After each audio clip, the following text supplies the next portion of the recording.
Chers frères et sœurs congolais, Shalom, je commence toujours avec Shalom pour exprimer la paix, parce que c'est le langage du Seigneur, Yeshua Mashiach, Jésus-Christ de Nazareth. À tout moment qu'il sentait que ses disciples avaient l'esprit troublé, et il prononçait le mot Shalom en hébreu, qui veut dire la paix, que la paix soit avec tous.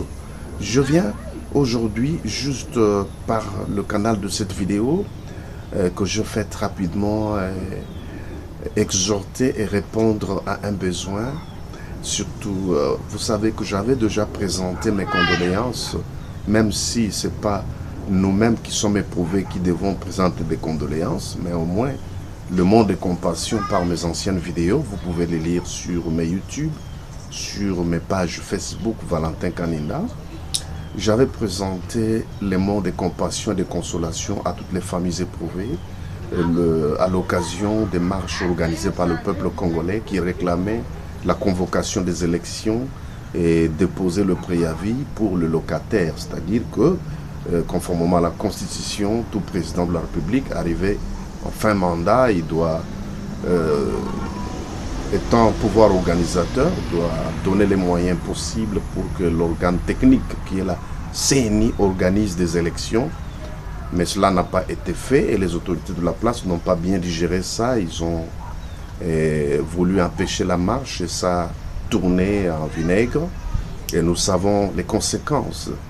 C'est que nous déplorons les morts, plusieurs morts.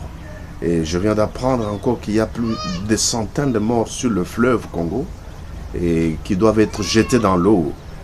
C'est à vérifier. Tout ça, c'est le sang congolais, qui soit de n'importe quelle tendance politique, mais c'est le sang congolais qui est tombé, qu'il soit militaire, policier, ou même les partisans des partis politiques, ou même aussi tout innocent, parce que j'ai vu même des enfants tomber par des balles perdues, tout ça.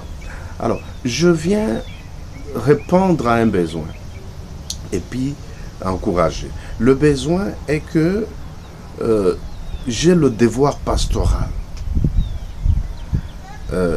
À part ma casquette d'analyste politique, dans ma casquette pastorale, je viens dire aux Congolaises et Congolais de ne plus craindre, parce que il y a la psychose créée par le fait que les chancelleries ou les ambassades des pays partenaires à la République démocratique du Congo ont lancé l'appel SOS à leurs compatriotes, leurs citoyens qui habitent, qui avaient choisi la RDC comme pays où ils pouvaient habiter, de pouvoir quitter le personnel moins important, non opérationnel, où les simples citoyens américains, belges, français et d'autres doivent quitter. Et je lis que beaucoup de Quinoises et Quinois ou des Congolais en général sont dans la psychose, dans la crainte. Non, non. Eux, ils sont des étrangers, ils ne peuvent qu'avoir peur. Mais vous, vous êtes chez vous. Prenez l'exemple, mes frères et sœurs, chers compatriotes, l'exemple de nos frères de l'Est du pays. On tue 20 aujourd'hui, demain 50, demain 40, demain... Mais ils sont là. Et j'aime ce patriotisme. Ils disent que tant mieux mourir congolais que prendre une autre couleur, la couleur d'une autre nation. Ils sont là. J'ai beaucoup aimé ça. Et ils ont payé le plus grand prix pour le Congo, pour garder nos frontières. Mais ils sont là. Alors, mais j'invite tout le peuple congolais à ne pas être dans la crainte. Vous êtes chez vous. Vous êtes chez vous, ça veut dire les étrangers, parce qu'ils ne savent pas, à part les maisons qu'ils louent, où est-ce qu'ils peuvent aller en cas de problème.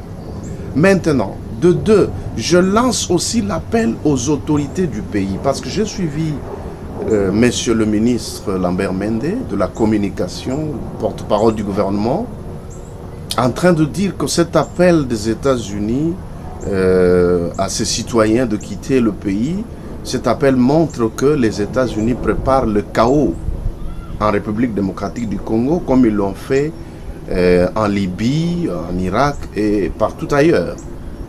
Mais entre-temps, le conseiller du président de la République En matière diplomatique, j'ai vu un article qu'il a présenté des excuses aux États-Unis pour l'incident malheureux. Il a appelé malheureux qui est survenu à l'aéroport par l'agression, si c'est verbal, de Perriot, qui est l'envoyé principal du président Obama dans l'Afrique de Grand Lac. Mais, monsieur Lambert Mende, pour ne pas aller loin, mais ce n'est pas les États-Unis qui créent le chaos, c'est le gouvernement congolais. Il achète des armes par le contribuable congolais, de l'argent du peuple. Au lieu de donner l'argent à manger au peuple, ils achètent des armes. On fait circuler ces armes tout au long des avenues, des artères, au Katanga et partout pour intimider les populations. C'est vous qui voulez créer le chaos. Et vous achetez le poison qui est partout. Ça, on n'en parle même pas. J'ai vu les opposants de temps à autre, ils disent que pendant leur marche ou manifestation, il y a toujours les gens avec les seringues pour injecter sur les opposants. Donc il y a le poison là. C'est le chaos. Et le peuple attend l'eau potable, mais vous lui donnez l'eau chaude. Vous lui achetez les véhicules à l'eau chaude pour le brûler quand il va réclamer. Vous voyez, le peuple cherche à manger, mais vous lui achetez des armes pour le tuer à balles réelles. Le peuple cherche l'eau potable à boire, mais vous lui achetez les véhicules de l'eau chaude que vous faites circuler partout pour l'intimider. Et puis vous dites même que Kabila ou Mela, c'est vous qui préparez le chaos. Mais le peuple ne réclame que son droit électoral. Le peuple ne revendique que son palais national, donc comme on appelle, son palais de la nation, parce que le locataire était là, il voudrait faire entrer un autre locataire. Donc c'est vous qui ne vous respectez pas. Dans un terme, dans un adage, on dit que respectez-vous vous-même, ainsi les autres vous respecteront. Mais lorsqu'on a constaté que ces ambassades vous envoient des envoyés pour vous dire et regarder, respectez votre propre constitution, organisez des élections. Le mandat du président est fini. Depuis 2 ans, les États-Unis envoient les gens. La France, le président François Hollande l'a dit dernièrement à l'ONU, qu'il est même venu à Kinshasa. Effectivement, j'étais à Kinshasa. Il l'a dit devant le tribune. Respectez votre constitution. Et vous, vous refusez. Maintenant, qui prépare le chaos? C'est ces ambassades-là, c'est ces pays-là partenaires du Congo, ou c'est vous-même? Qu'est-ce qui coûte cher à monsieur président Kabila de dire que non, j'apaise les esprits, je ne me représenterai pas? Donc cherchez un autre moyen, un autre candidat de l'opposition, de la majorité. Et si c'est le dialogue, faites-le même en dehors de moi. Je ne suis pas inclus dedans. Mais cherchez les voies et moyens, bien que le gouvernement a déjà raté d'organiser les élections dans le délai constitutionnel. Je ne serai pas candidat, mais préparez le terrain vous-même et allez-y. Mais ça apaise les esprits. C'est vous qui préparez le chaos. Mais sachez ceci, le peuple est toujours le roi. Le peuple est toujours le roi. Vous ne vaincrez jamais tout un peuple. C'est vous qui avez lancé le défi au peuple. C'est vous, j'avais suivi le président de l'Assemblée nationale, je crois au Canada, qui disait, si c'est à Kinshasa au Canada, devant leurs partisans, il disait clairement que si vous pensez que le 20 décembre, il y aura de problèmes, détrompez-vous. Cessez de rêver. Il avait dit ça, cessez de rêver. Ça veut dire quoi? Il faut être idiot pour ne pas comprendre. Le président Kabila lui-même, au Katanga, il a dit que le 20 décembre ou le 19 décembre, il n'y aura rien. Et Mende a dit, le ciel ne tombera pas sur la terre. C'est vous qui avez préparé le chaos. Donc, je finis ce mot pour encourager les Congolais à dire que vous êtes chez vous, dans votre droit, que les autorités convoquent les élections. Nous autres, on est candidats, on a commencé à faire nos dépenses, nous avons le dossier déjà prêt. J'attendais le 19 septembre que la CENI convoque le corps électoral pour que je vienne présenter mes dossiers comme les autres candidats. Mais ils n'ont pas fait ça, c'est eux qui préparent le chaos. Mais je vous dis que Dieu, la colère de Dieu est déjà sur le Congo. Et je donne ce verset que Dieu nous a donné dans la prière, ensemble avec beaucoup de partenaires, pasteurs, collègues américains, congolais et les autres. dans le livre de Job, chapitre 20, versets 4 à 29. Je répète, Job, chapitre 20, versets 4 à 29. Lisez tout. Et si vous pouvez prendre cette vidéo, donner au président de la République, à son gouvernement, aux opposants, à tout le peuple congolais, Dieu vous bénira. Donc, la colère de Dieu est sur la RD Congo, sur les nuages congolais, la colère du Seigneur. Comme vous avez vu, l'éclipse, bien que cela était manifeste dans plusieurs pays, mais le point central, le message de Dieu, c'était le Congo, parce que ça tombait le jour où on commençait le dialogue.